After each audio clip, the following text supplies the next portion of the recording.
Iniciemos, meus irmãos e minhas irmãs, a reflexão a partir das leituras de hoje, para depois refletirmos um pouco sobre o acontecimento de hoje, uma consagração perpétua a Deus. Pois bem, na primeira leitura, o profeta Isaías convida o povo a ir a Deus para beber, para comer, gratuitamente. Então, o profeta Isaías fala da gratuidade de Deus. Deus é amor, Deus dá tudo, venha, compra sem dinheiro, não é para gastar nada, eu dou. Esta é a atitude de Deus. No Evangelho tem uma resposta do Filho de Deus, Jesus Cristo, que diante de um povo que está com dificuldade, há tempo está acompanhando Jesus, se encontra num lugar deserto, e os apóstolos estão vendo a situação, despede a multidão, vão desmaiar pelo caminho, manda nos povoados comprar comida. E qual foi a resposta de Jesus? Dai-lhes vós mesmos de comer. E ele apresenta aquele pouco que tem, e Jesus multiplica pães e peixes para que todos comam. É gratuita a adoração de Jesus. Ele dá o pão para todos.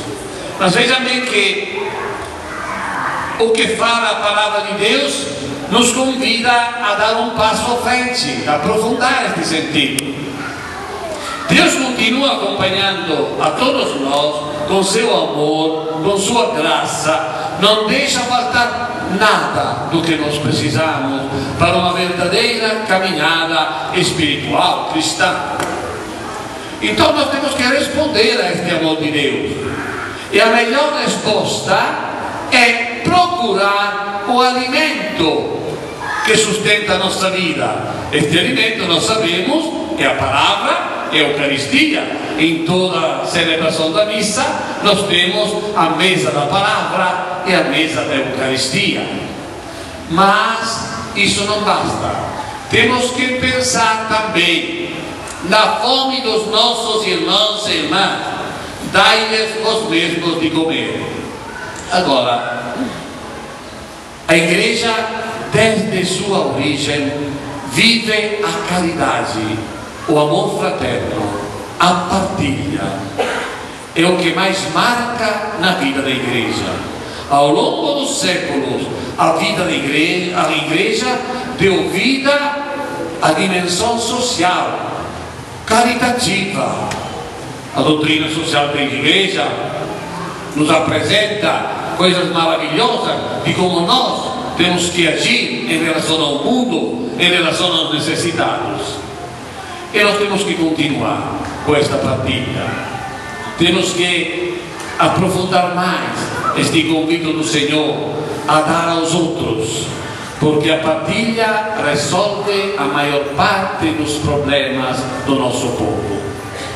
Mas eu quero ir um pouquinho mais para frente. Hoje o povo precisa do que ainda mais? Ele está com fome de Deus, fome da palavra de Deus. Ele está com fome de justiça, ele está com fome de dignidade, porque faltam muitas coisas às pessoas. E portanto nós, discípulos do Senhor, somos chamados a dar uma resposta a estes problemas. Não é somente dar uma contribuição para alimentar, para comprar uma roupa, não. Nós somos chamados a satisfazer a fome de Deus, a sede de Deus. A nossa igreja particular diocesana está realizando o sínodo diocesano em vista da nova evangelização. É um aspecto que também entra no nosso sínodo. Temos uma dimensão social para levar para frente. Portanto, nós somos chamados a refletir sobre isso, a fazer proposta para continuarmos o ideal da igreja primitiva, que partilhava e ninguém passava necessidade. Mas ainda mais, como estava dizendo, hoje a maior necessidade é a necessidade de Deus. E parece que muitas pessoas não se importam com isso. A esta altura eu quero encaixar uma conversa sobre o gesto desta consagração de Irmã Maria das Graças, consagração perpétua para sempre a Deus, porque nós entendemos muitas coisas com esta consagração. Quando ela irá pronunciar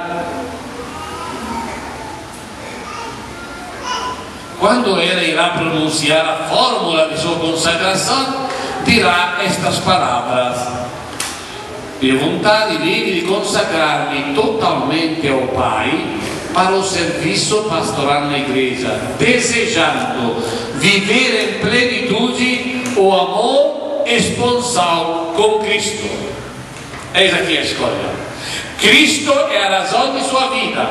Cristo será o seu esposo.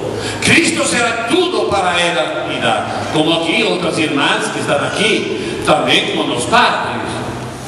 Agora, assumir hoje em dia este compromisso é coisa muito séria. E se assume para valer uma vivência como esposa de Cristo.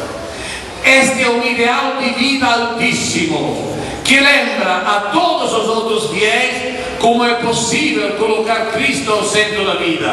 Se ela tem a capacidade de escolher e seguir somente a Cristo numa dimensão esponsal, como é feito, depois ela fala que por isso professa o voto de castidade, renunciando ao matrimônio, renunciando ao amor humano. Então ela nos ensina que Deus está acima de tudo, que Deus é maior.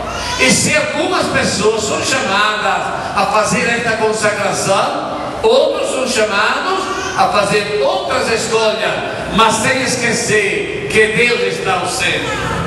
Quem é chamado para formar família deve considerar que Cristo deve estar ao centro daquela família. É por isso que hoje tem tantas coisas que não prestam, porque Deus, Jesus Cristo foram tirados do centro dos interesses. Portanto, é bonito presenciar de uma profissão perpétua em que uma mulher fala: quero assumir Cristo, acolher Cristo como meu esposo, vivendo o voto de castidade. Minha gente, isso diz para nós: eu também então posso colocar Cristo em minha vida. Seja qual for a minha situação, eu devo colocar Cristo, porque Cristo basta ao coração do homem. Com esta convicção, a irmã toma esta decisão. Cristo basta ao coração do homem. Depois ela continua dizendo que assume também o voto de pobreza e dirá que ela quer viver no desprendimento das coisas materiais e vivendo em simplicidade de vida e humildade. Então, ainda a primeira leitura nos ajuda a entender. O profeta Isaías falou que parem de comprar o que não presta, o que é inútil, as coisas que à toa ou se compra. Eis aqui, a escolha do voto de pobreza chama a atenção. Quantos gastos inúteis nós fazemos? Quantas coisas poderíamos deixar, depois ficam ali acumuladas e não servem para nada? Quanta comida nós jogamos fora? Tem estatísticas terríveis, terrível no sentido que dá medo por tudo que se gasta inutilmente. Pois bem, uma mulher que escolhe viver o voto de pobreza no desprendimento das coisas materiais chama a todos nós a viver do essencial, a não gastar inutilmente, a considerar que a riqueza sim é um dom de Deus, mas para o bem pessoal e para o bem dos outros. É isso aqui que entra de novo a partilha, minha gente. E quando alguém como Cristo se fez pobre para enriquecer os outros, eis aqui o ideal de vida. Uma vida desprendida, uma vida em que se contenta do necessário, é uma vida que ajuda os outros, que dá o exemplo como viver. E portanto, junto com o profeta Isaías, também a irmã Graça nos fala hoje: é importante cuidar dos bens materiais, que não nos tornamos escravos dos bens materiais. Os bens materiais servem para nós, mas não podemos ficar escravos dos bens materiais. É que o exemplo que ela nos dará através do voto de pobreza e através do voto de obediência, ela assume esta característica: Deus acima de tudo. Ela quer fazer a vontade de Deus em toda e qualquer situação, aceitando a mediação desta vontade através do seu superior.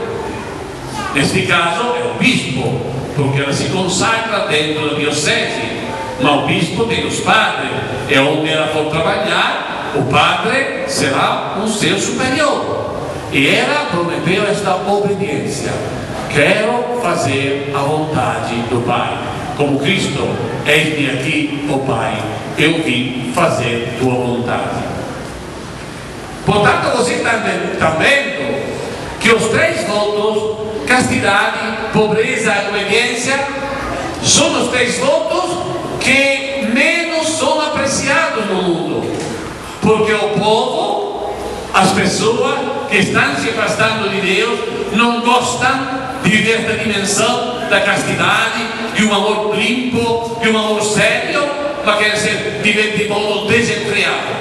Não querem assumir a pobreza como característica de vida, mas querem ter sempre mais, ficando escravos. Não querem depender dos outros, nem de Deus, nem da palavra de Deus, e portanto querem mostrar o seu orgulho, sua autossuficiência. Mas diante de Deus somos nada. Aprendamos então, caros irmãos e irmãs, este gesto que daqui a pouco ele irá fazer, prometendo de assumir estes compromissos, nos ajuda a entender que, seja qual for a nossa situação, nós também, de forma diferente, somos chamados a viver esta atitude da castidade, da pobreza, da obediência, isto é, colocar Deus acima de tudo. Então agora vem apropriada também a palavra de Paulo na segunda leitura: quem nos separará do amor de Cristo? A espada, a fome, a guerra, a peste, toda essa coisa. Nada pode nos separar do amor de Cristo. Se nós conseguirmos acolher esta palavra de Paulo e conseguirmos de verdade fazer com que em nossa vida nada nos separe de Cristo, então nós seremos no caminho certo. Estaremos no caminho certo, que é colocar Jesus Cristo, Deus Pai, acima de tudo. E ela pede isso pelo poder do Espírito Santo. O Espírito Santo que é dado aos que têm fé. Alimentada por esta fé, o Espírito Santo será a força da vida dela para viver este compromisso. E nós queremos nos regozijar por este gesto, por esta escolha. Queremos acompanhar, queremos aprender, minha gente. E digo ao povo de Goité, principalmente ao povo de Santa Dália, que tem o privilégio de ver esta celebração da profissão perpétua aqui na nossa comunidade. Vocês devem apreciar este gesto e colaborar para que esta primeira semente deste Instituto Diocesano, desta Associação de Fiéis, possa crescer para o bem da nossa igreja. Amém.